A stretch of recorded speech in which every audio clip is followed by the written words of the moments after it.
Hello, and welcome to Getting It. The conversation where we attempt to understand life just that little bit more. My name's Dan. And my name is Saban. We're both medical students based in London. And in this episode, we talk about who we are, why we started this podcast and what we envision we might talk about, and why we think you should listen. So without any further ado, Dan, what's your name and who are you? Well, my name is Dan. Ah. As I said, I'm a medical student based in London going into my fifth year of study. I've lived in the UK for most of my life, briefly in New Zealand when I was younger. And my dad is Kiwi from New Zealand and my mum is Portuguese. My main interests are languages, the history and evolution of languages, and then geography, how that sort of ties into it, and geopolitics too. And then music, with a particular interest in classical music, and also sport, a bit of sports psychology, mainly focusing on tennis and a little bit of some other sports too. I think that's a fairly succinct overview of me. So I'd like to turn the attention to you, Saban. Who are you and what's your name? So yeah, my name is Saban and I'm also a medical student in London, but I'm going into my fourth year because I took a gap year. So I would otherwise be in my fifth year, but took a gap year. In terms of my background, I'm British Pakistani. So my parents were born and raised in Pakistan. I was born and raised in Britain. So that makes British Pakistani. And I'm Muslim. So I guess in future episodes, if it kind of comes across that I'm coming from a very Islamic ideological standpoint, that's probably why.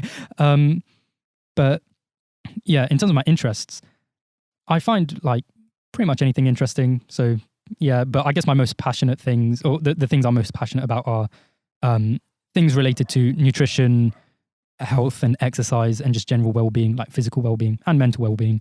And I guess technology, I'm a bit of a tech nerd. I do quite like it. So there's that. Also just kind of lifestyle design overall. I think that's quite a good term, lifestyle design, where it just kind of encompasses, just the psychology of living life, just understanding as much as you can, and productivity, efficiency, all of that self-help stuff. I guess it all kind of comes under lifestyle design. So yeah, that's that. That's probably pretty much all there is about me. So, done and dusted. So Dan, why do we make this podcast? Good question. Well, I suppose we've been friends for a long time, well over 10 years now. And in that time, we've kind of grown up. And in some ways, we are very different people. We have a lot of different beliefs and different views on the world. But at the same time, I think we try and maintain a certain open-mindedness. And as a result, even though we do see the world differently in many ways, we've kind of taken on each other's philosophies in some ways. And I think that's something we both appreciate.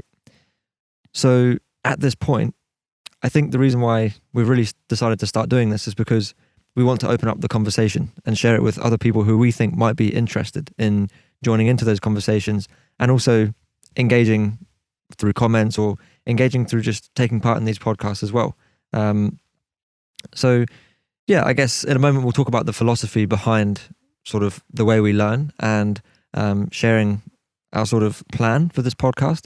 But yeah, that's kind of why we decided to start it. It's sort of, despite our different people, at the same time, there are certain similarities between us. And we both think that other people can implement those traits into whoever they are and into their daily lives, sort of lifestyle design in a sense. And yeah, it's just we want to discuss different approaches to life, I suppose. So I hope that's a succinct overview of that question. And I'd like to ask you a question in return, which is asking you to clarify a bit better what we're going to talk about. Yeah, good question. It's quite hard to kind of encapsulate what we're going to talk about under a singular topic, because, I mean, the whole point of our podcast is that we talk about pretty much anything and everything. Obviously, we will be talking about our interests that we kind of alluded to at the beginning, with, just various aspects of, but yeah, I guess I will kind of include all aspects of different scientific disciplines, but then even more of the art side as well, say music, language, culture, that kind of stuff. And even more, say taboo topics or kind of awkward topics that you would have difficulty talking to with most people about. And even just general things like we're humans, we spend most of our life in terms of interacting with other humans. We just deeping interaction with other humans. Why not? It's interesting. We should kind of delve, that's the whole point. We just kind of want to delve deeper into everything and anything. So Dan, what can our audience expect from getting it? Well, I suppose the first thing to clarify is that you can expect something different every episode. I think that's part of the philosophy of why we chose to start this podcast, and sort of a shared philosophy. I know calling it a philosophy sounds a little bit pretentious, and maybe we should choose a better word to describe it. Maybe it's just like an approach to how we like to learn new things. But what we want to do is take that approach and apply it to lots of different topics, and we hope to maintain that variety. Of course, as we said earlier, we do have our own personal interests, and we will definitely refer to those throughout, but we also want to make sure that every episode, we're learning new things, and we're looking at things from a different perspective. A lot of that time, that will come from just the contrast in our beliefs against each other, but also it would be great as the episodes go on to have more and more involvement from the audience, I suppose. So people who want to get involved, make suggestions or give their opinions, that will form a big part of this podcast series, hopefully. So that's something I hope the audience can expect. I know it sounds quite vague, but essentially it's just whatever we talk about, whether it be, languages, anything to do with culture, whether it be a particular question, how we approach social interactions, whatever it is, we hope that the audience can expect to learn something new each time, or at least think about something from a different approach or a different perspective. Or like get that new spark to like maybe go down a new avenue with a particular discipline or something. Absolutely. So we're well into this introduction now. We don't want to extend it out too long. So I suppose there's one thing left for us to cover, which is the ethos of our podcast, what we hope to adhere to throughout. I think this is a section we can both walk through now. We've split it up into maybe 3 different sort of subheadings.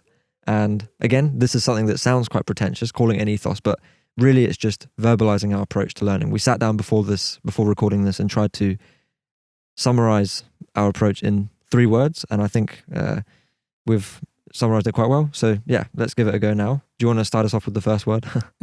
So the first point in our ethos is curiosity.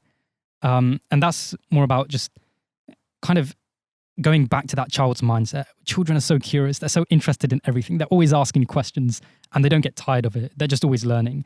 And I think that probably forms the foundation of our ethos, really, is kind of always being curious and finding almost everything interesting. Everything is really interesting.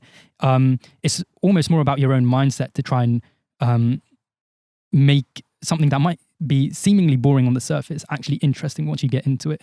And I guess it kind of goes to that thing where, when you're really, or if you have a passion about something and you're really interested into something, and say you even want to take it on as like a career path, when you try and explain it to someone else, they just don't get it. Or it's like they don't have that same interest, or they're just confused and they don't really know. It's because when you have a certain amount of knowledge about something, when you understand something to a certain level, whether it's a activity, sport, or a certain field of knowledge, you just inherently find it more interesting, because the more you know, the more you realize you don't know about that particular topic. And that's probably where the fun comes into, or at least it's about developing that mindset to just almost find that fun, right? So that's the curiosity aspect of it. And I guess the second point is variety, which, like, Dan, do you want to talk about variety? I'll give it a go. So I think we've chosen the word variety because these days we're at a time where, especially in our fields, sort of within medicine, a lot of people become very hyper-specialized over the course of their career, which is important to an extent and can be a good thing. But at the same time, looking back in history, often great eras have come from times where people have a big variety in their understanding of the world or in their expertise. And I suppose that's something that we both appreciate and want to maintain in our development and throughout the course of our lives. So yes, I suppose we are going down a path where we're going to end up specialized into a field of medicine, most likely. But at the same time, we think that can be enhanced by an understanding of other fields, even if it's not to a hyper-specialized extent. Even just having a relative understanding of a number of different areas gives you a good foundation and basis to self-improvement, and it helps you also maintain that curiosity, because the more you learn about different things, the more you realize how much there is to learn, I suppose, almost in a paradoxical sense. And yeah, so I suppose that's our second shared approach to learning, trying to deliberately maintain a variety. It's good to be good at what we're good at. So far too many times ever. It is good to be good at what you're good at. At the same time, we have to keep recognizing that we need to spread out, generalize, and understand a multitude of different things, even to get better at what we're already good at. I hope I made that clear. I may have overcomplicated it, but I just want to kind of add one or two points to it, because again, we both think that this is really important. So yeah, like especially since we are in the field of medicine, Dan kind of alluded to it, that like people get really hyper specialized. You can get that, cardiothoracic surgeon who knows everything about the heart and like, does heart surgery. But then like you might ask them about, the conduction of like the electrical signals in the heart. And then they're like, yeah, but I'm not like a cardioelectrophysiologist, so don't ask me, just ask them. It's like, come on, like surely like it's part of like even that close to your profession. I think you should definitely expand out, because it just makes it so interesting. Like the field of medicine is so interesting. That's part of like why I guess we're doing it, is just because there's so much scope to learn and you can go so far down all of them. So instead of just going down that one super deep rabbit hole, just make that rabbit hole that you're going down slightly less deep, but then make it wider so you cover more things. And when you start putting the ideas together from different fields like that, I guess it's like just a different way of thinking, and it just gives you a different view like on the world. And I read once, someone wrote where he was kind of getting to the point where if you don't look at the totality of everything, you can't put it together, and you can't make new ideas, and you can't formulate them together. People miss out on the truth when they're too expert in small areas, and that's kind of what we're getting at. So yeah, we do have our interests that we're deeply passionate about, but we just kind of want to expand everything into everything basically. And so yeah, I guess that kind of leads us on to our last point, which is discipline. So it's more about the discipline of learning. Dan, do you want to talk about that one? yes. So discipline being the third of the three, we think that discipline is important in your approach, and you have to be consistent with it. So with curiosity and variety, you expose yourself to a lot of different fields and you expose yourself to these new things. But as you said before, Saban, when you're new to a topic, sometimes it's hard to see why it's so interesting, or it's hard to see what you can gain from learning about that topic. And that's where you do need to maintain a level of discipline.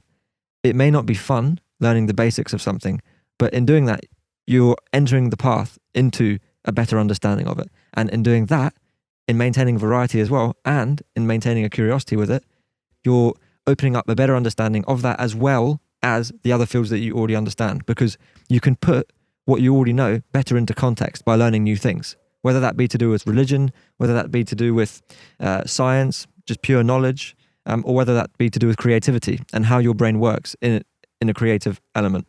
So yeah, I kind of think that once you put those three together, that kind of comes out a good approach to learning overall, and that's probably something that we do share despite our differences in perspectives.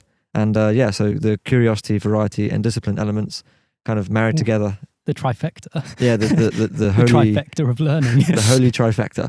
So I don't know if there's anything else you want to add to the discipline element. Just a quick point. It's just kind of reiterating kind of what you're saying, but sometimes you can get that like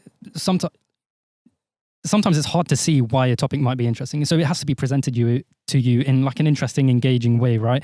Like you might get that random video on YouTube that's recommended to you about something you have no idea about, but you out of curiosity, you click on it. And if it's presented really well, you might be like, wow, this is actually quite interesting. Let me go down that rabbit hole, right? But sometimes when it's not presented to you in an engaging way or in a way that kind of suits like your mindset of, what you find interesting, then it can be hard to just kind of go down it or get that initial spark.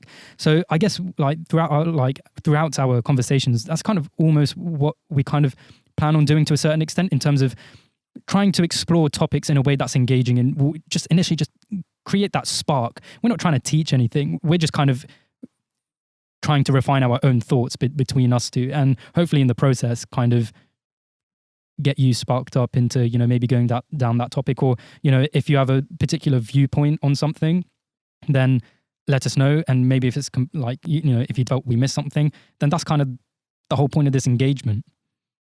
I completely agree. Yeah, I think it would be very good for us to open up a dialogue with you guys, with the audience, and anything you do hear in the episodes as we go along that you agree with, you don't agree with, definitely let us know. We're going to put in the description of this show all of the ways you can get through to us and contact us, and we would love to hear back from you guys. particularly with your thoughts, opinions, ideas. That will form a big part of the show. We want to ourselves remain curious and ourselves remain open to these new perspectives and be open to exploring those. So hopefully that can happen. Hopefully we can discuss a lot of different things over the episodes, and hopefully we can get things a little bit better, I suppose. Yeah, so, have a scroll through the different episodes. It's quite hard to encapsulate what we're trying to get at. So just have a listen to some, like a random episode with a title that, you might find interesting, and, go from there. But I guess saying that, we'll just leave it at that. I suppose so. Well, thank you, Saban, for giving the overview of what our audience can expect. Thank you, Dan. You're very welcome. Peace. Peace. Thank you for listening to this episode of Getting It. If you enjoyed this episode, or didn't, then feel free to leave us a rating and review on the Apple Podcasts app or on the Apple Podcasts website. We'd love to hear your thoughts, ideas, or questions about anything we discussed, so feel free to email us at thoughts@gettingit.co.uk. You can also reach us on Twitter or Instagram at gettingit_pod. You can find all the links in the show notes.